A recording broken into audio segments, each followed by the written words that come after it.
અમારા ભરતનો છોકરો રમાડતો ને ક્યારેક રોવે તો હું કહું રોઈ લે અમારે રો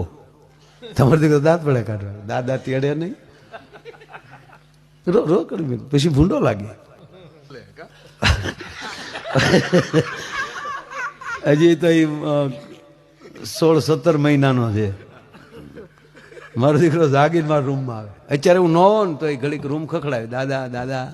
પછી રૂમ ખોલે એટલે આટો મારી લે એટલે મારો ફોટો ને હોય એને સામે ઘડીક બોલી દે દાદા પણ હું આવ એટલે મને જગાડે દાદા એટલે બેહાડે પછી મારે ધૂન ગાવાની શ્રીરામ જય રામ એ ઘડીક વગાડે તાળી પાડે પછી બે આમ પછી ખાલી બેઠા બેઠા હલે આમ અને હું બેન થાત પાછું દાદા દાદા